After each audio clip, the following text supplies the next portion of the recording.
Jane Austen's Pride and Prejudice, Chapter 8. At 5 o'clock, the two ladies retired to dress, and at 6:30, Elizabeth was summoned to dinner. To the civil inquiries which then poured in, and among us which she had the pleasure of distinguishing the much superior solicitude of Mr. Bingley's, she could not make a favourable answer. Jane was by no means better. The sisters, on hearing this, repeated 3 or 4 times how much they were grieved, how shocking it was to have a bad cold, and how excessively they disliked being ill themselves, and then thought no more of the matter, and their indifference towards Jane, when not immediately before them, restored Elizabeth to the enjoyment of all her former dislike. Their brother, indeed, was the only one of the party whom she could regard with any complacency. His anxiety for Jane was evident, and his attentions to herself most pleasing, and they prevented her feeling herself so much an intruder as she believed she was considered by the others. She had very little notice from any but him. Miss Bingley was engrossed by Mr. Darcy, her sister scarcely less so, and as of Mr. Hurst, by whom Elizabeth sat, he was an indolent man who lived only to eat, drink, and play at cards, who, when he found her to prefer a plain dish to a ragout, had nothing to say to her. When dinner was over, she returned directly to Jane, and Miss Bingley began abusing her as soon as she was out of the room. Her manners were pronounced to be very bad indeed, a mixture of pride and impertinence. She had no conversation, no style, no beauty. Mrs. Hurst thought the same, and added, "She has nothing, in short, to recommend her but being an excellent walker. I shall never forget her appearance this morning. She really looked almost wild." "She did indeed, Louisa. I could hardly keep my countenance. Very nonsensical to come at all. Why must she be scampering about the country because her sister had a cold? Her hair so untidy, so blousy. Yes, and her petticoat. I hope you saw her petticoat.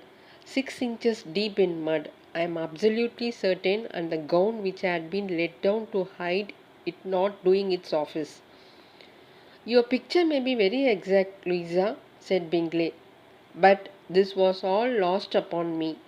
I thought Miss Elizabeth Bennet looked remarkably well when she came into the room this morning.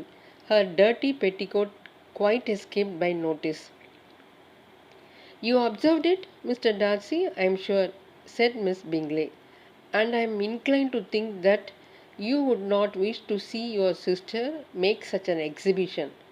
"Certainly not. To walk 3 miles or 4 miles or 5 miles, or whatever it is, above her ankles in dirt, and alone, quite alone. What could she mean by it? It seems to me to show an abominable sort of conceited independence, a most country town indifference to decorum. It shows an affection for her sister that is very pleasing," said Bingley. "I am afraid, Mr. Darcy," observed Miss Bingley in a half whisper, "that this adventure has rather affected your admiration of her fine eyes." "Not at all," he replied. "They were brightened by the exercise." A short pause followed this speech, and Mrs. Hurst began again.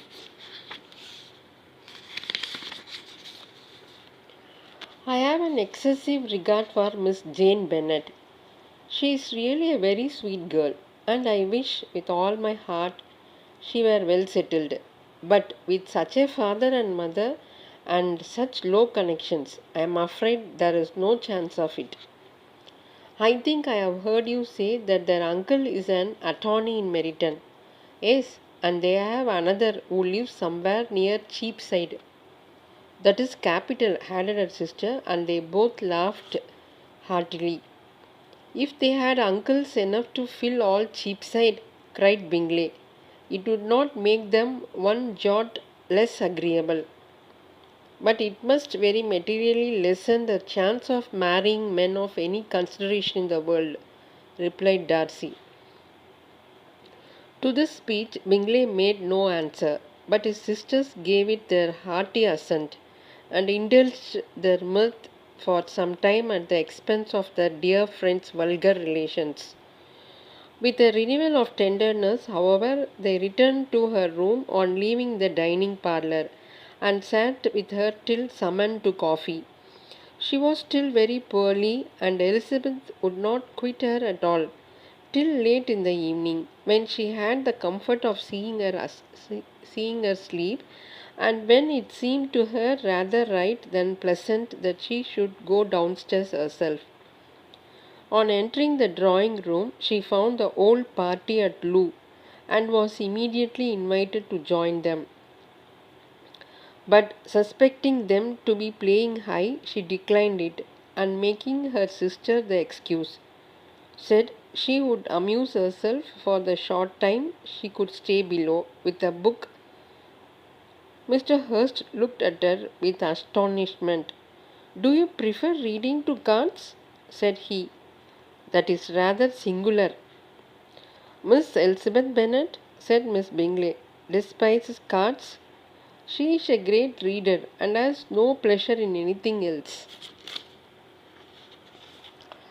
I deserve neither such praise nor such censure, cried Elizabeth. I am not a great reader, and I have pleasure in many things. In nursing your sister, I am sure you have pleasure, said Bingley, and I hope it will be soon increased by seeing her quite well.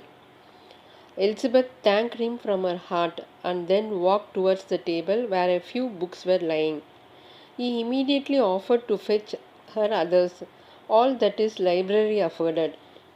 And I wish my collections were larger for your benefit and my own credit. But I am an ideal fellow, and though I have not many, I have more than I ever looked into.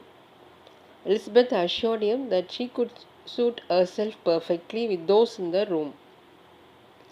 I am astonished, said Miss Bingley, that my father should have left so small a collection of books. What a delightful library you have at Pimberley, Mr. Darcy. It ought to be good, he replied. It has been the work of many generations. And then you have added so much to it yourself. You are always buying books. I cannot comprehend the neglect of a family library in such days as these. Neglect? I am sure you neglect nothing that can add to the beauties of that noble place. Charles, when you build your house, I wish it may be half as delightful as Pimberley. I wish it may, but I would really advise you to make your purchase in that neighborhood and take Pimberley for a kind of model. There is not a finer county in England than Derbyshire. With all my heart, I will buy Pimberley itself if Darcy will sell it. I am talking of possibility, Charles. Upon my word, Caroline, I should think it more possible to get Pimberley by purchase than by imitation. Elizabeth was so much caught with what passed as to leave her very little attention for her book, and soon, laying it wholly aside, she drew near the card table and stationed herself between Mr. Bingley and his eldest sister to observe the game. Is Miss Darcy much grown since the spring? Said Miss Bingley. Will she be as tall as I am? I think she will.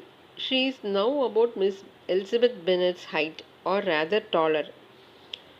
How I long to see her again. I never met with anybody who delighted me so much. Such a countenance, such manners, and so extremely accomplished for her age. Her performance on the pianoforte is exquisite. It is amazing to me, said Bingley, how young ladies can have patience to be so very accomplished as they all are. All young ladies accomplished? My dear Charles, what do you mean? Yes, all of them, I think. They all paint tables, cover screens, and knit purses. I scarcely know anyone who cannot do all this. And I am sure I never heard a young lady spoken of for the first time without being informed that she was very accomplished. Your list of the common extent of accomplishments, said Darcy, has too much truth. The word is applied to many a woman who deserves it no otherwise than by knitting a purse or covering a screen. But I am very far from agreeing with you in your estimation of ladies in general. I cannot boast of knowing more than half a dozen in the old range of my acquaintance that are really accomplished. Nor I am sure, said Miss Bingley. Then, observed Elizabeth, you must comprehend a great deal in your idea of an accomplished woman. Yes, I do comprehend a great deal in it. Oh, certainly, cried his faithful assistant. No one can be really esteemed accomplished who does not greatly surpass what is usually met with. A woman must have a thorough knowledge of music, singing, drawing, dancing, and the modern languages to deserve the world. To deserve the word. And besides all this, she must possess a certain something in her hair and manner of walking, the tone of her voice, her address and expressions, or the word will be but half deserved. All this must possess, added Darcy, and to all this she must yet add something more substantial in the improvement of her mind by extensive reading.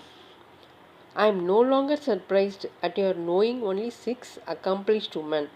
I rather wonder now at your knowing any. Are you so severe upon your own sex as to doubt the possibility of all this?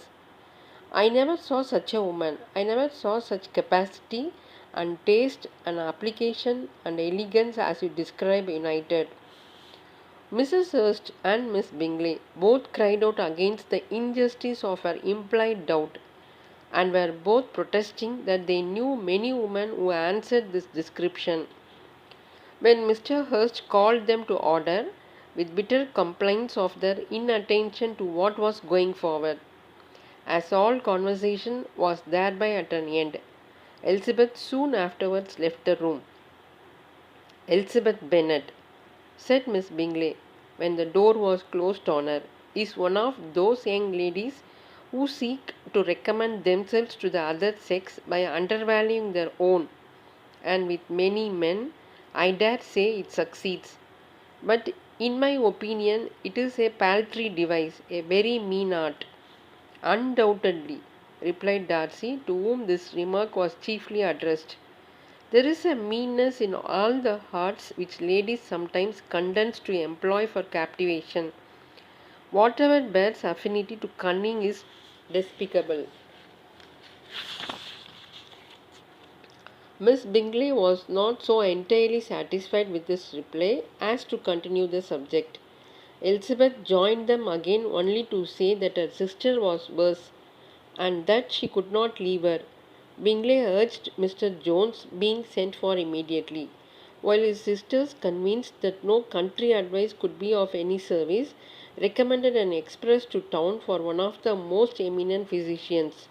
This she would not hear of, but she was not so unwilling to comply with her brother's proposal, and it was settled that Mr. Jones should be sent for early in the morning, if Miss Bennet were not decidedly better. Bingley was quite uncomfortable. His sisters declared that they were miserable. They solaced their wretchedness, however, by duets after supper, while he could find no better relief to his feelings than by giving his housekeeper directions that every attention must be paid to the sick lady and her sister. End of chapter 8.